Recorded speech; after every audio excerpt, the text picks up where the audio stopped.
Hello everyone, आज हम बात करेंगे सीटेट के प्रीवियस ईयर पेपर के बारे में। हमारे प्राइमरी लेवल का है 1 to 5 के लिए 6 फरवरी को हुआ था। हमने अपने पिछले वीडियो में सीडीपी की बात कर ली थी, मैथ की बात कर ली थी और आज हम ईवीएस की बात करेंगे। ठीक है, एनवायरमेंटल स्टडीज़ की बात करेंगे। हमने सीडीपी के 15 क्वेश्चन सब्जेक्टिव देख लिए थे, 15 पेडागोजी। हमने मैथ के भी 15 सब्जेक्टिव देख लिए थे, 15 पेडागोजी। आज हम ईवीएस के 15 क्वेश्चन देखेंगे सब्जेक्टिव। मतलब 15 नंबर के लेकर आएंगे आपके लिए पेडागोजी। उसके बाद हिंदी, इंग्लिश सारे सब्जेक्ट लेकर आएंगे। तो हमारे चैनल को सब्सक्राइब कर लीजिए, इंस्टाग्राम और टेलीग्राम पे हमें फॉलो कर लीजिए अपने एग्जाम में बेटर करने के लिए। चलो स्टार्ट करते हैं। आज हम बात करेंगे इन्वायरमेंटल स्टडीज़ यानी पर्यावरण अध्ययन के बारे में। इससे पहले मैंने सीडीपी और मैथ की बात कर ली थी। अगर आपने क्वेश्चंस ना देखे हो तो हमारी प्लेलिस्ट बना रखी है, वहाँ जाकर देख सकते हैं। हमारे सीडीपी में पहला क्वेश्चन कह रहा है कि select from the following a group comprising one state and the one union territory of our country. यानी निम्नलिखित में से वह युगल यानी कि जोड़ा चुनना है जो हमारे देश का एक राज्य के बारे में बात कर रहा है और एक केंद्र शासित प्रदेश से मिलकर बना हो। यानी कि हमारे पास ये जो चार ऑप्शंस दिए गए, तो इसमें से वो जोड़ा बताना है जिसमें हमारा एक राज्य आता है और एक केंद्र शासित प्रदेश।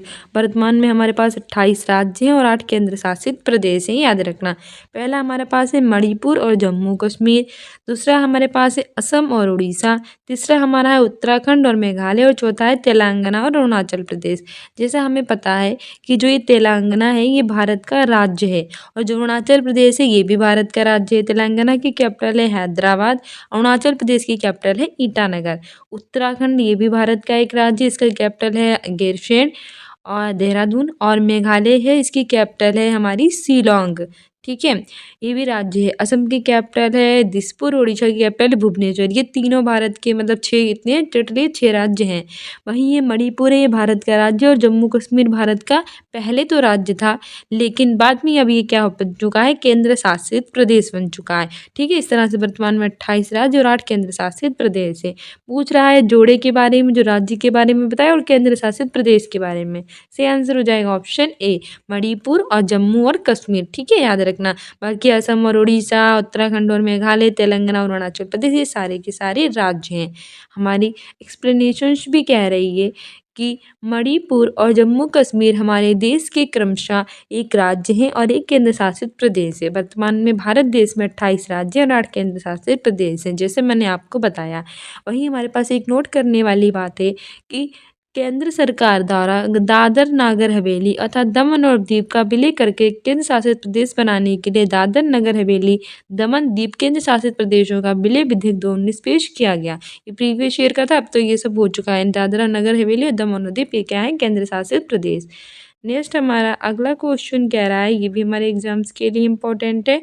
कह रहा है कि 3 coastal states of India are, यानी भारत के हमारे 3 समुद्र तटवर्ती राज्य बताने हैं। वो राज्य बताने हैं जो समुद्र तटीय हों।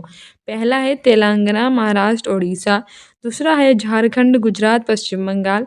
तीसरा है असम, उड़ीसा, कर्नाटक और चौथा है त्रिपुरा, केरल और आंध्र प्रदेश। तो हमें पता है कि जो भारत है वो इस तरह से है। तो अब भारत के 5 राज्य यहाँ पे लगते हैं समुद्र तट में और 4 राज्य यहाँ पे लगते हैं। यानी कि इस तरह से भारत के 9 राज्य ऐसे होते हैं जो समुद्र तटीय होते हैं। हमें पूछा है 3 राज्य समुद्र तटीय राज्यों के बारे में, देख लेते हैं। इसमें हमने देखना पड़ेगा एक हमारा ये 9 राज्यों में से आपको बताने हैं। सबसे पहले देखो हमारा तेलंगाना। आपने देखा होगा कि इस तरह से हमारे जो 9 ये समुद्र तटीय राज्य होते हैं, इसमें से तेलंगाना जो होता है वो नहीं होता है। तो इन 9 राज्यों में से तेलंगाना तो नहीं होगा। महाराष्ट्र है और उड़ीसा, ये दोनों समुद्र तटीय राज्य हैं। महाराष्ट्र की कैपिटल है मुंबई, उड़ीसा की भुवनेश्वर, और दोनों है तटवर्ती राज्य। ये ऑप्शन गलत हो जाएगा क्योंकि 3 पूछा है। दूसरा हमारे पास है झारखंड, गुजरात और पश्चिम बंगाल।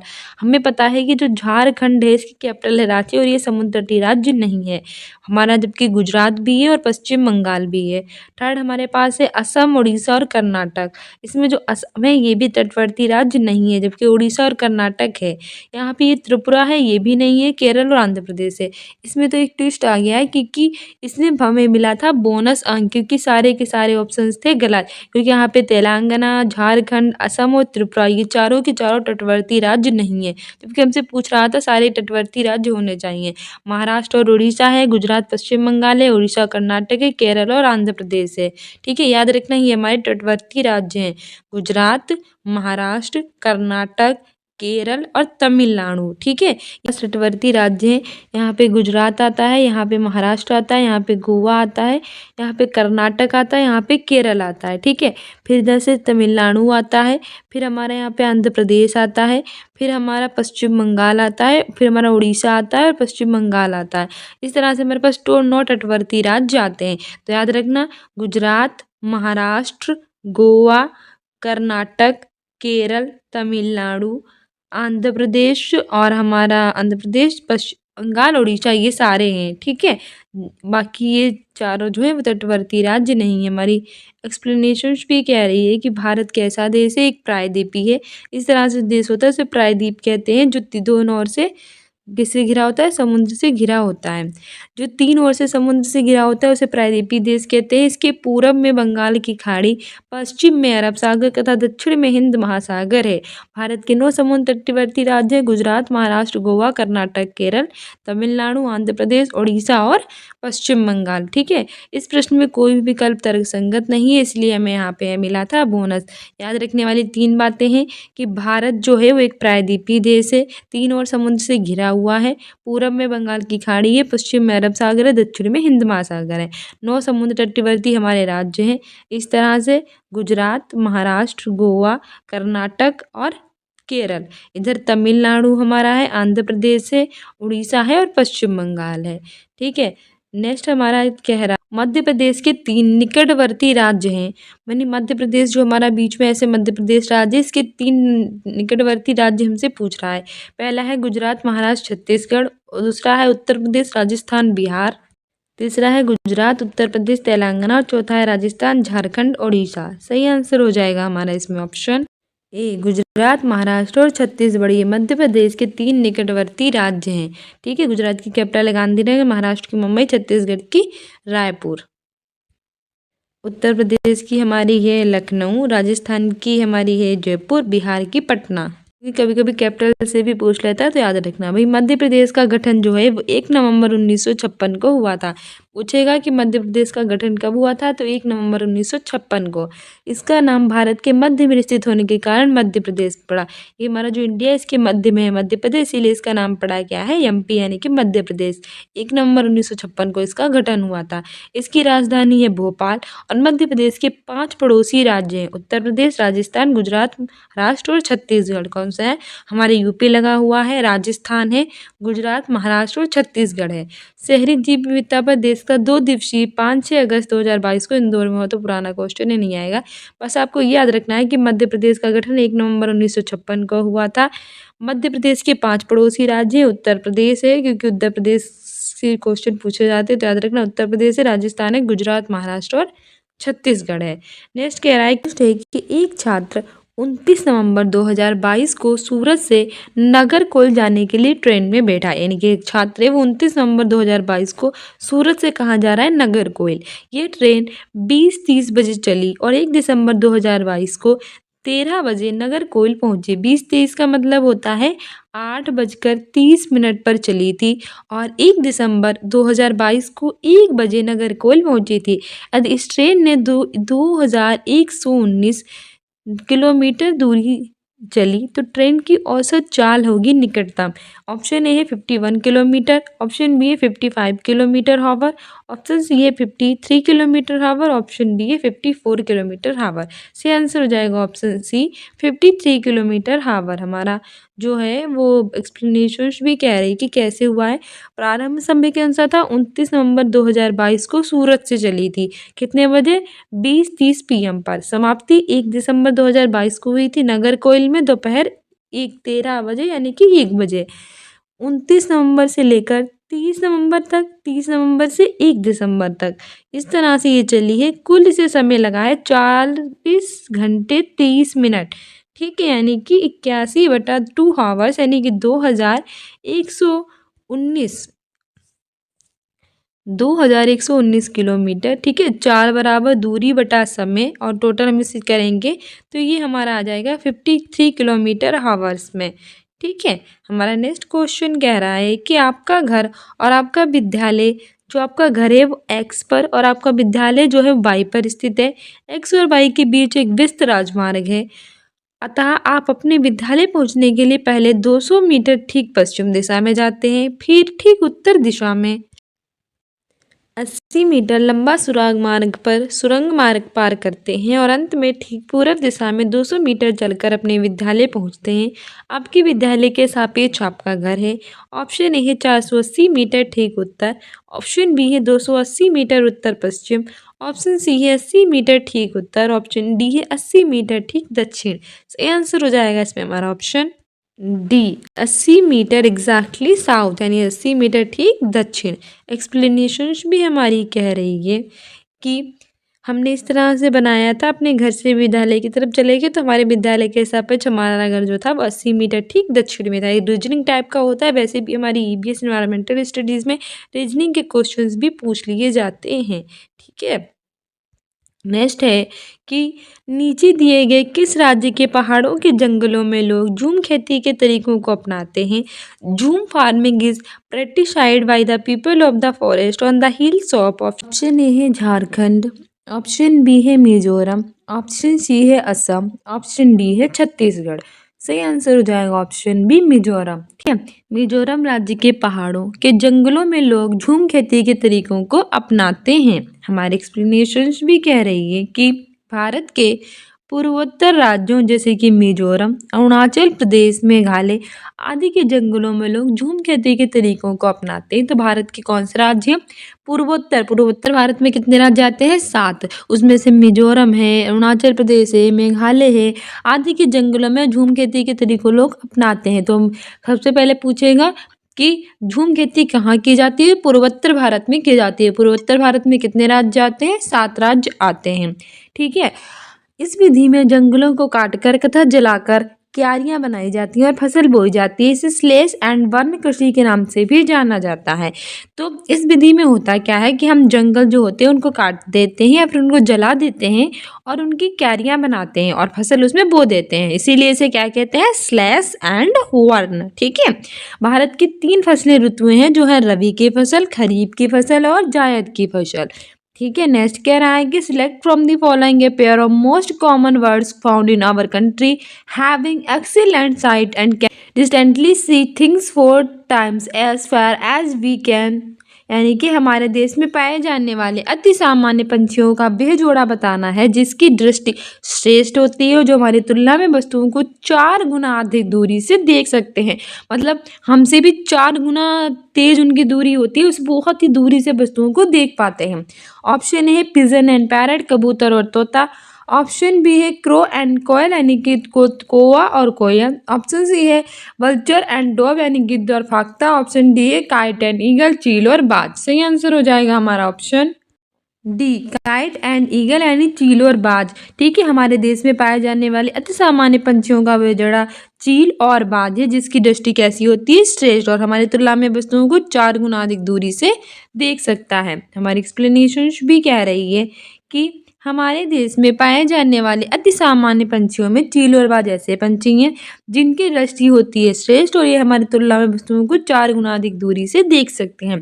पश्चिम बंगाल के दार्जिलिंग में स्थित पंगुजा नायडू हिमालयन जूलॉजिकल पार्क को हाल ही में सबसे श्रेष्ठ चिड़ियाघर घोषित किया गया है।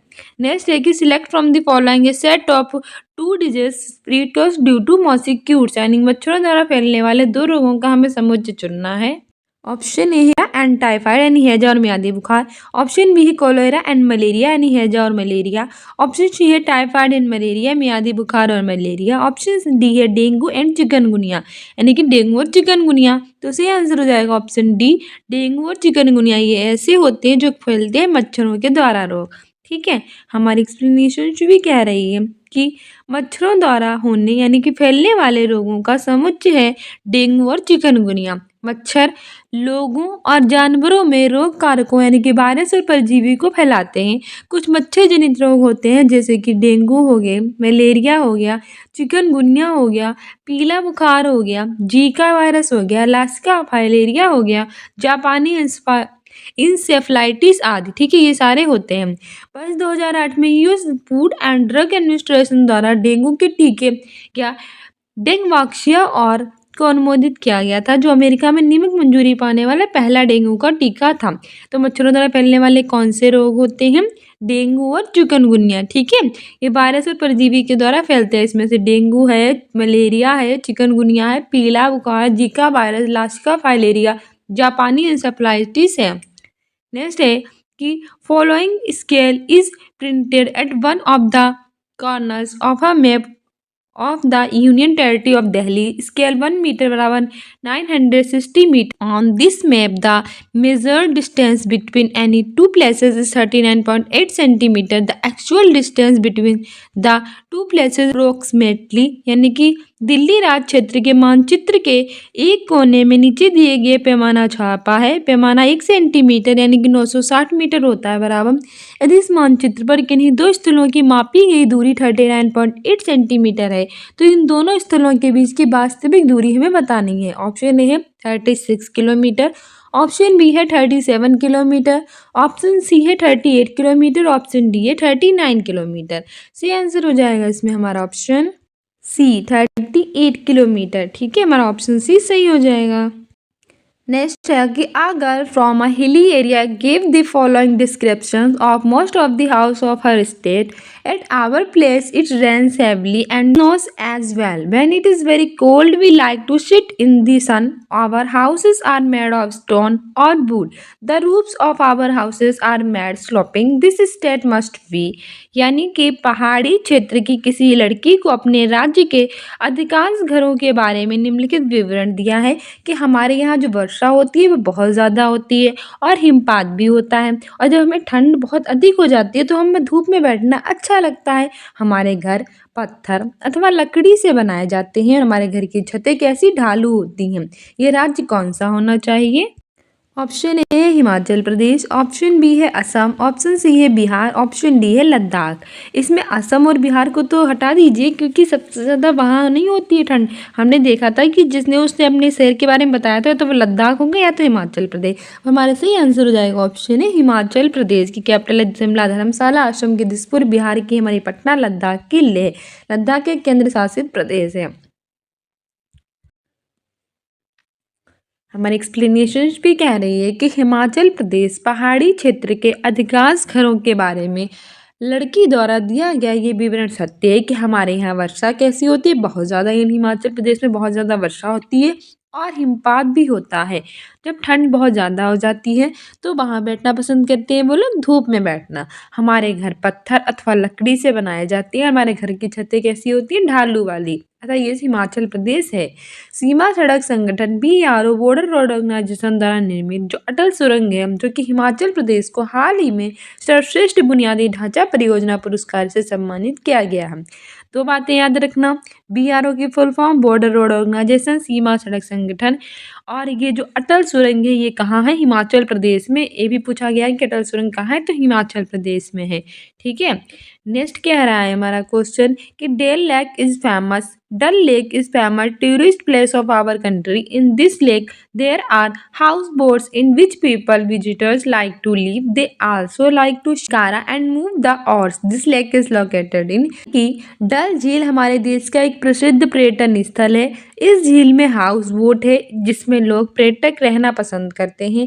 वे शिकारा में बैठकर चप्पू चलाना चाहते हैं। तो ये झील जिस शहर में है उस शहर का हमें नाम बताना है। ऑप्शन ए है उदयपुर, ऑप्शन बी है जयपुर, ऑप्शन सी है हैदराबाद, ऑप्शन डी है श्रीनगर। सही आंसर हो जाएगा हमारा ऑप्शन डी श्रीनगर। ठीक है,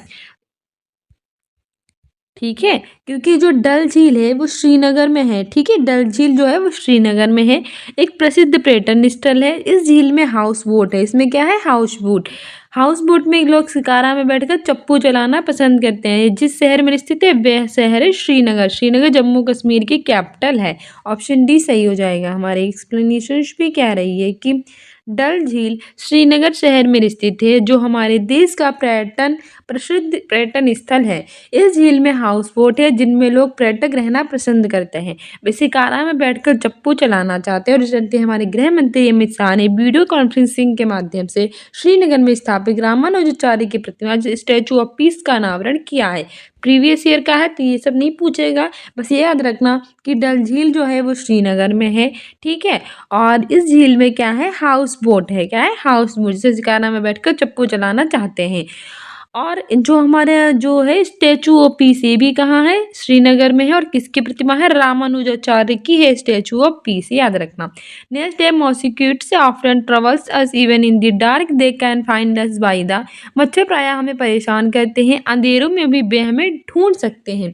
ऑप्शन ए है हमारी सांसों के कंपनों द्वारा, vibrations of our breath. Option B है सांस द्वारा छोड़ी गई वायु की गर्मी से, heat of the exhaled air.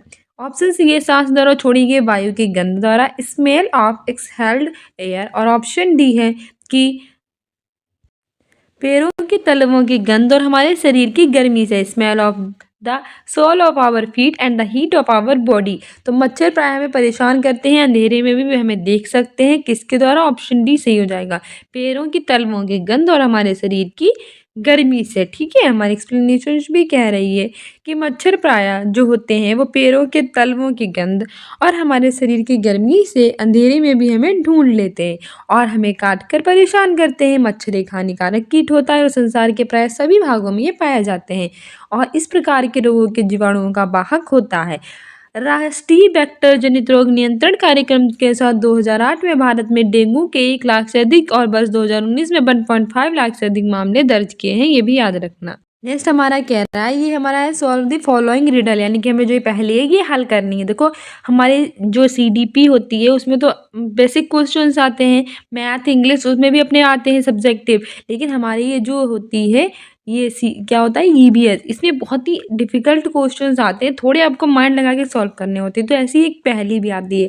हमारी पहेली है कि I can be powdered fine to make food hot and spicy, if too much of me is added I make you guessed she your eyes and nose begin to water and you cry, think and tell me who am I, tell me quickly who am I, the solution is। यानी कि नीचे दी गई पहेली को हल कीजिए।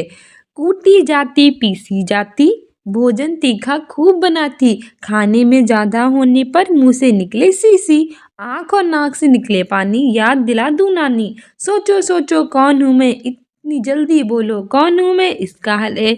समझ गए होंगे भैया, मिर्च ही बोले गई होगी क्योंकि मिर्च के अलावा इतना खतरनाक कोई नहीं होता। ऑप्शन ए है टर्मरिक हल्दी, ऑप्शन बी है क्लॉव लौंग, ऑप्शन सी है कैडमम इलायची, ऑप्शन डी है रेड चिली। हाँ तो रेड चिली हमारा सही आंसर होगा क्योंकि पहले ही इतनी अच्छी में दी गई थी और ये सीसी सीसी होती है और ज़्यादा पड़ जाए क्या लगता है तो वो लाल मिर्ची है। ठीक है, ऑप्शन डी सही हो जाएगा। हमारी व्याख्या भी कह रही है कि उपयुक्त दी गई पहली लाल मिर्च से संबंधित है क्योंकि इसे सुखाकर कूटा व पीसा जाता है, भोजन में इसके प्रयोग से भोजन तीखा बनता है और खाने में इसकी मात्रा ज़्यादा हो जाती है तो मुंह से सीसी निकलती है और नाक से पानी निकलता है, आँख और नाक से। वही हमें नोट करने वाली बात है कि सिक्किम की लाल चेरी मिर्च जिसे स्थानीय रूप से दालें खुर्सानी के नाम से जानते हैं, उनको केंद्रीय उद्योग संवर्धन केंद्रीय भौगोलिक संकेत जियोग्राफिक इंडिकेशन यानी कि भौगोलिक संकेत दिया गया है। नेक्स्ट है कि consider the following statements about जुडी tree which are mainly found in the desert area of Rajasthan. This tree can grow without much water. This tree is very useful as its bark is used for making medicines and people like to eat its fruit. The wood of this tree is rarely affected by insects, hence not used as timber. It is not a shady tree. Animal in this area like to eat the leaf of this tree. The correct statement are, यानी कि राजस्थान का जो रेगिस्तानी इलाके में पाया जाने वाला खेजड़ी वृक्ष है उसके बीच में कुछ हमें दी गई हैं तो हमें उनको चुनना है। पहला तो है कि इस वृक्ष को उगाने के लिए अधिक जल की आवश्यकता नहीं होती, ये बिल्कुल सही बात है कि खेजड़ी वृक्ष जो होता है वो अपने अंदर वाटर को जो होता है वो कंज्यूम करता वाटर को अपने अंदर रखता है तो हमें उगाने के लिए अधिक जल नहीं चाहिए होता है। नेक्स्ट, ये वृक्ष बहुत उपयोगी होता है, इसकी छाल से दवाइयाँ बनाई जाती है और लोग इसके फलों को खाना पसंद करते हैं। नेक्स्ट है कि इस वृक्ष की लकड़ी को शीघ्र ही कीड़ा लग जाता है तो इमारती लकड़ी की भांति उपयोग नहीं किया जाता है। चौथा, ये छायादार वृक्ष नहीं है और पांचवा है कि इस क्षेत्र के जानवर इस वृक्ष की पत्तियों को खाना पसंद करते हैं। तो हमें सही कथन चुनना है।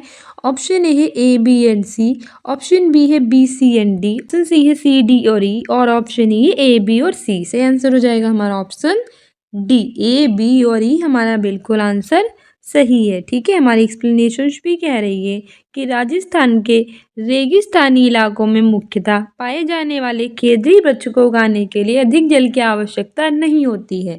ये वृक्ष कई मायनों में उपयोगी होता है। इसकी छाल से दवाइयाँ बनाई जाती हैं और लोग इसका कहाँ प्रयोग करते हैं, खानों में इसके फलों को पसंद करते हैं। इस वृक्ष की पत्तियों को खाना पसंद करते हैं, तो ये भी और उपयुक्त होगा। नेक्स्ट है कि select from the following state where people like to eat sea fish cooked in coconut oil.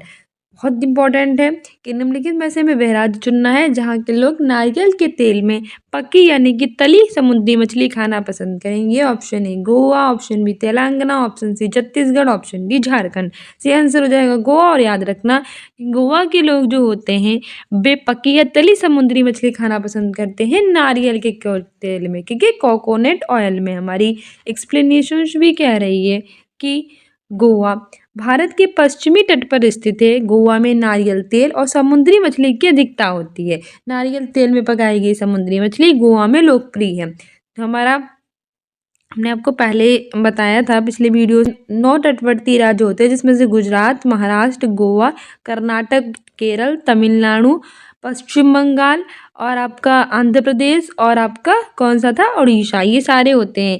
तो इसमें से आपका जो होता है केरल, केरल की हम कहाँ की बात कर रहे हैं, इसमें गोवा की। गोवा में जो होता है वो भारत के पश्चिमी तट पर है। इधर देखो पश्चिम में, वेस्ट है और इधर ईस्ट है, तो वेस्ट साइड में है गोवा। गोवा में नारियल तेल और समुद्र की मछली ज़्यादा पाई जाती है, इसलिए नारियल के तेल में पकाई गई समुद्री मछली कहाँ है लोकप्रिय, गोवा में। ठीक है। सो डियर स्टूडेंट्स, ये था हमारा सीटेट का प्रीवियस ईयर का पेपर और ये 6 फरवरी 2023 को हुआ था। प्राइमरी लेवल इन 1 to 5 के लिए हमने CDP यानी चाइल्ड डेवलपमेंट एंड पेडागोजी करा दी है। 15 सब्जेक्टिव और 15 पेडागोजी के। हमने आपकी जो मैथ है उसके भी 30 क्वेश्चन है वो करा दिए हैं। 15 सब्जेक्टिव, 15 पेडागोजी। आज हमने आपको EVS के भी यानी इन्वायरमेंटल स्टडीज़ के भी 15 क्वेश्चंस करा दिए हैं सब्जेक्टिव। कल हम 15 नंबर के आपके लिए पेडागोजी लेकर आएंगे। तो हमारे चैनल को सब्सक्राइब कर लीजिए। टेलीग्राम पे होम एजुकेशन के नाम से सब्सक्राइब कर सकते हैं और साथ ही आप इंस्टाग्राम पर भी फॉलो कर सकते हैं अपने एग्ज़ाम में बेटर करने के लिए और प्रीवियस ईयर के सारे एग्ज़ाम्स के बारे में, करंट की न्यूज़ के बारे में जानने के लिए, एग्ज़ाम से रिलेटेड कोई इन्फॉर्मेशन है उसे जानने के लिए और इम्पॉर्टेंट क्विज जो होते हैं वो भी हम देते हैं कि तो उसे भी देने के लिए आप हमें फॉलो कर सकते हैं। मिलते हैं नेक्स्ट वीडियो में। Keep loving, keep watching, keep sharing, don't forget to subscribe this channel. Thank you, bye.